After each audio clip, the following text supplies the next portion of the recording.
سلام، خیلی خوش اومدید به این ویدیو جدید. من پوریا هستم و اینجا کانال پووین هست. توی این ویدیو من میخوام حرکت‌های کششی که باعث میشه اسپاسمتون کم بشه و توی زندگی روزمره‌تون راحت‌تر بتونید فعالیتاتون رو انجام بدید.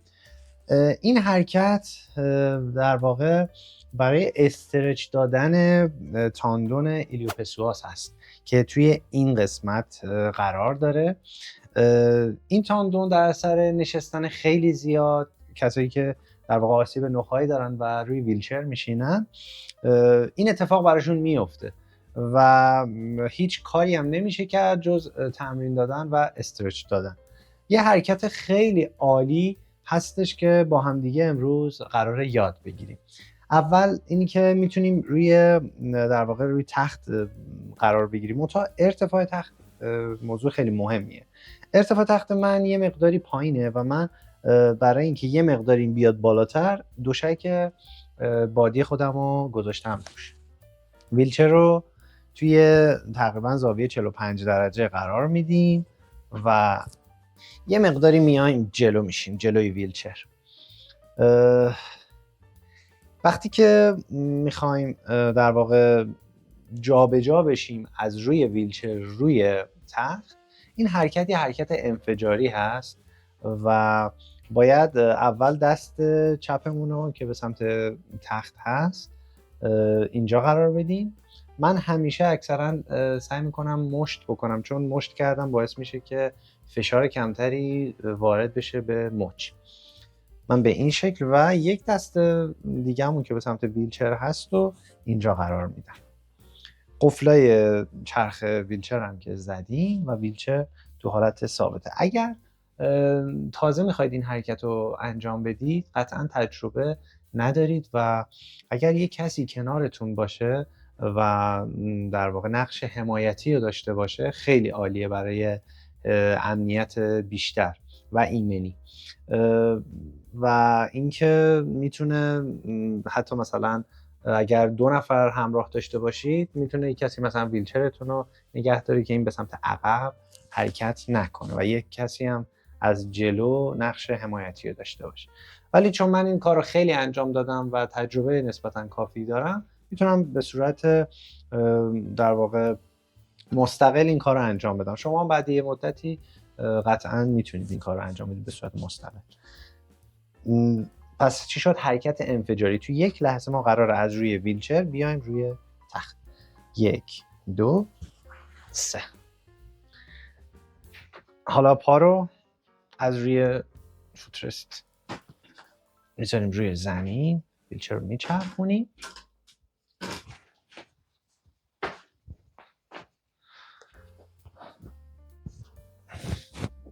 و الان دیگه میتونیم بخوابیم.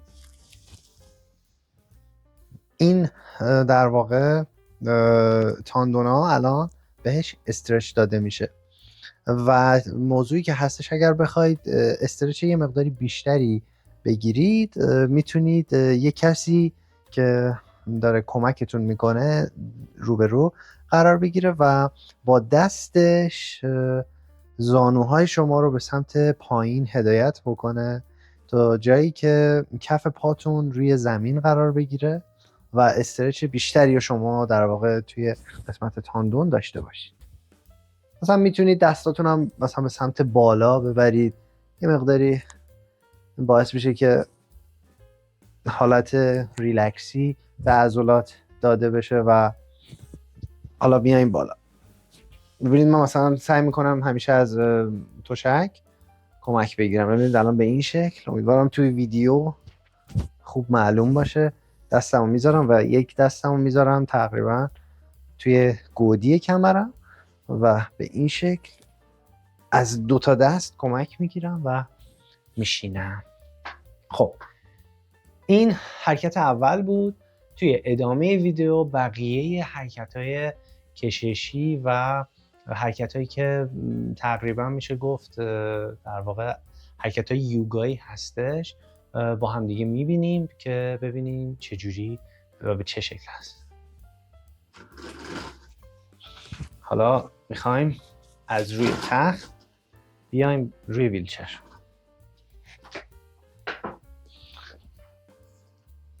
پاها رو اول صاف میکنیم، یه دست روی ویلچر و یه دستم روی حالا تشک یا روی تخت و به این شکل میشینیم. توی ادامه حرکت‌های کششی قراره بریم روی تخت دوباره و بقیه حرکت‌ها رو با هم انجام بدیم.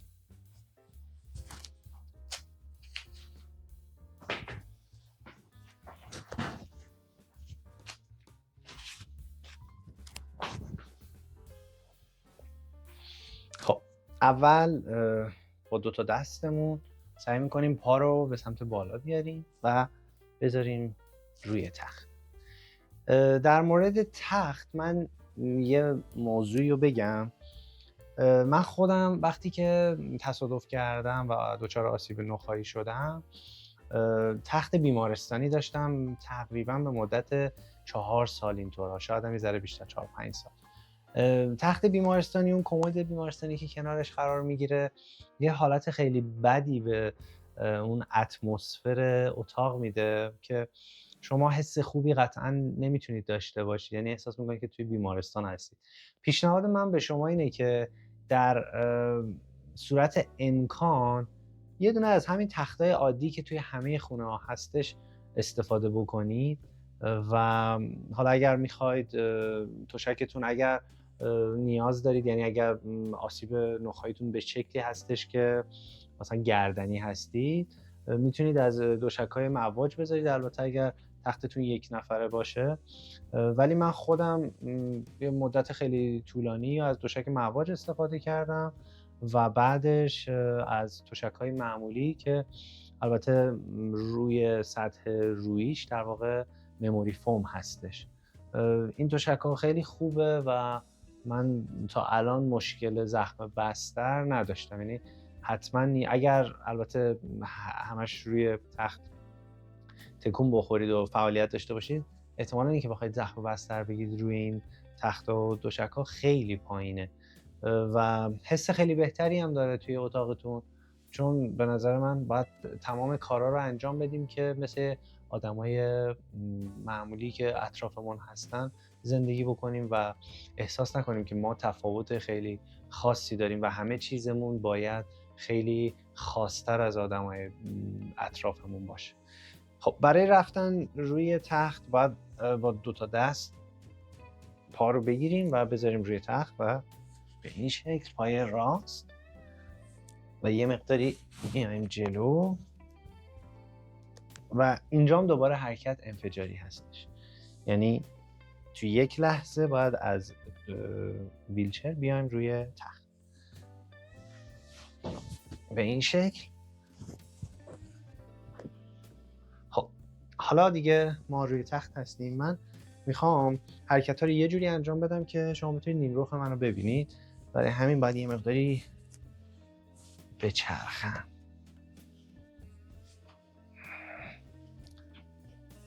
من برای روتین و اون حرکت هایی که هر روز انجام میدم یه برنامه همیشگی دارم که صبح وقتی که بعد از اینکه حالا از خواب پا میشم سعی میکنم همه حرکت ها رو انجام بدم که اسپاسم هم کمتر بشه، چون من خیلی علاقه به مصرف دارو برای کنترل کردن اسپاسم ندارم. دارو همونجور که میدونید خیلی عوارض جانبی زیادی دارن و ترجیح ما به اینه که با فیزیوتراپی و در واقع کاردرمانی و همین حرکتایی که خودمون میتونیم به صورت روزانه و روتین توی زندگیمون انجام بدیم بتونیم این اسپاسم رو کنترلش بکنیم. برای همین من یه روتینی دارم که یک بار صبح این حرکت ها رو انجام میدم و یک بارم ظهر که تقریبا بعد از نشستن یه مدت مثلا 5-6 ساعته روی ویلچر که تقریبا میشه تقریبا ساعت 2-3 مدت 1 ساعت میام روی تخت که یه مقداری در واقع خستگیم در بره و این حرکت های کششی رو انجام بدم برای کمتر شدن اسپاسم پاهام. به این شکل هستش که ما به حالت خوابیده این حرکت لرزشی که توی پا هست اسمش کلونوس هست و هیچ عادیه، مثلا هیچ مشکلی نداره. بعد از چند ثانیه ول میکنه. پا رو جمع میکنیم توی شکم و این یکی پا و به این شکل سعی میکنیم به سمت چپ و راست غلط بخوریم. حالا میتونید هر تعدادی که دوست داشته باشید، مثلا تقریبا 10 تا برای این حرکت میزنم. حرکت بعدی به این شکل هست که دست رو میذاریم روی زانو و سمت جلو و عقب هدایت میکنیم. این هم میتونید مثلا 10 تا بزنید. حرکت بعدی اینه که پاها رو باز میکنیم به این شکل. برای استرچ دادن تاندون کشاله رون هست. و حرکت بعدی میتونه این باشه.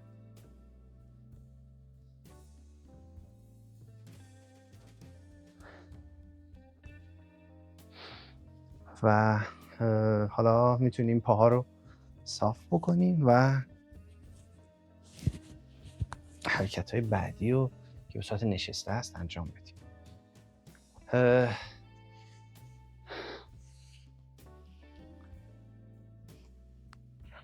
این حرکت رو من از رو به رو بهتون نشون بدم کنم بهتر بشه. به صورت 4 زانو کف دست رو میذاریم زیر پنجه پای در واقع با این دست، پای مخالف و دست راست. این باعث میشه که تاندون آشیل استرچ داده بشه و حرکت خیلی عالی هست. و همینطور عضلات پشت، این با این حرکت که وقتی سرتون رو سمت پایین بیارید عضلات پشت هم استرچ داده میشه. حالا میتونیم زاویه پاها رو عوض بکنیم. پای چپ بیاد جلو، دوباره همون حرکت. میتونیم مثلا 10 ثانیه 3 تا 10 ثانیه مثلا نگه داریم.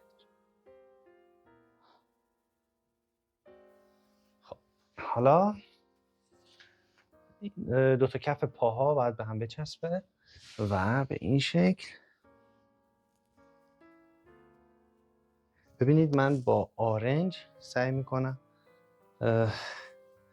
فشار بدم، منتها دامنه حرکتی رو خیلی باید مراقب باشید که این تاندون کشاله رون در واقع خیلی اضافه بر اون چیزی که توانایی کشش داره بهش در واقع استرچ داده نشه. این خیلی مهمه.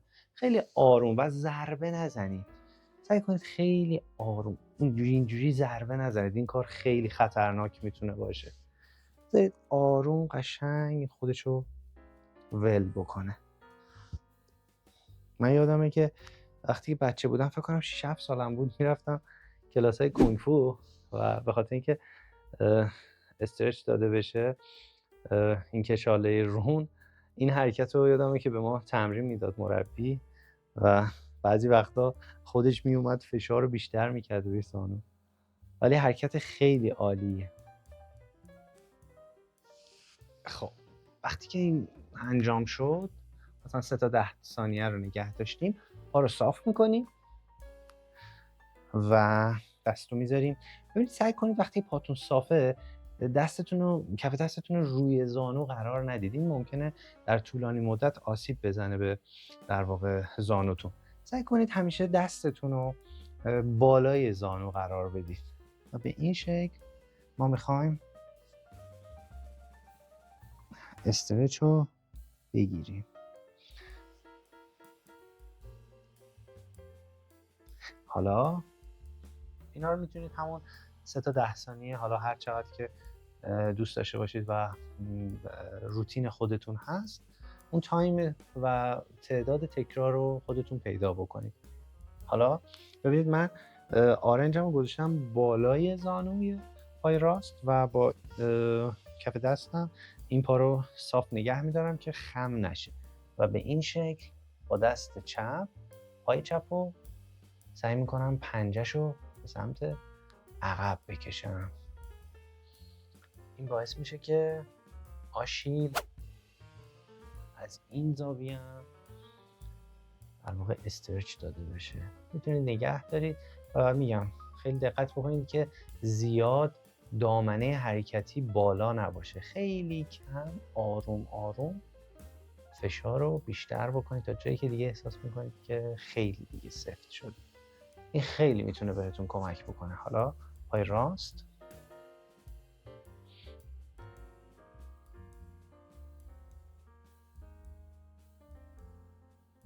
نگه میداریم و رها میکنیم.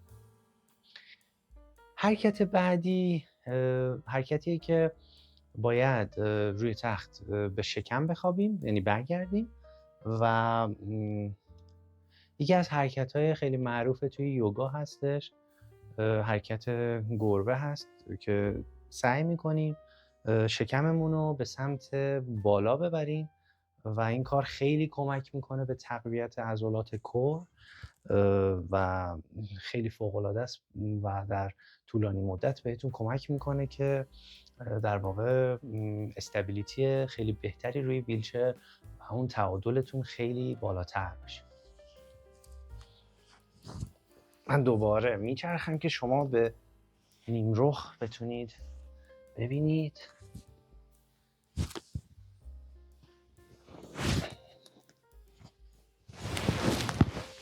ببین من به این شکل آرنج رو میذارم و سعی میکنم به این شکل استرچ داده میشه.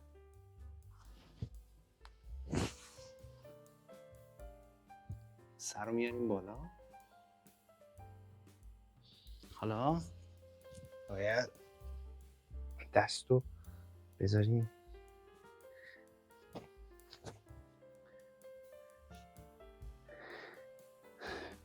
توی این حرکت. خیلی مهمه که شما بتونید تعادل لگن و شکمتون رو داشته باشید. این حرکت هم خیلی میتونه مناسب باشه به سمت چپ و راست، طوری که دیگه از بغل دیگه نیفتید.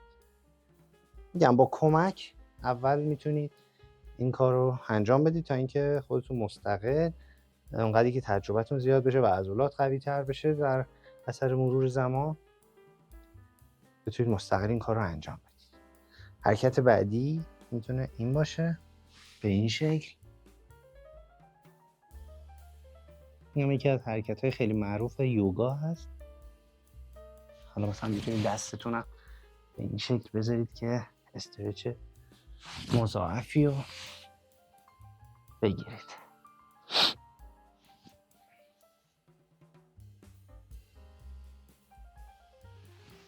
خب حرکت بعدی حرکت گربه هست که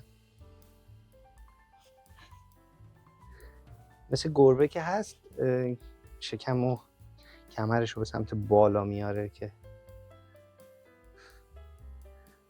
ما میخوایم این حرکت رو داشته باشیم. دامنه حرکتیتون هر چقدر که هست یواش یواش بهتر میشه با تمرین و تکرار.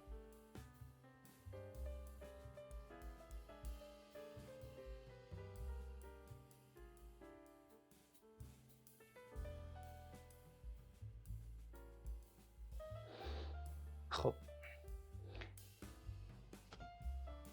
حرکت بعدی میتونه شنا رفتن باشه، یعنی همون شنا سوئدی معروف.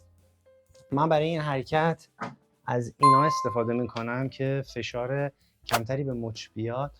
اگر شرایط اینو ندارید که اینا رو تهیه بکنید، میتونید مشت بکنید فشار کمتری روی مچتون میاد تا اینکه کف دستتون رو بذارید. حالا این حرکت هم با هم میبینید.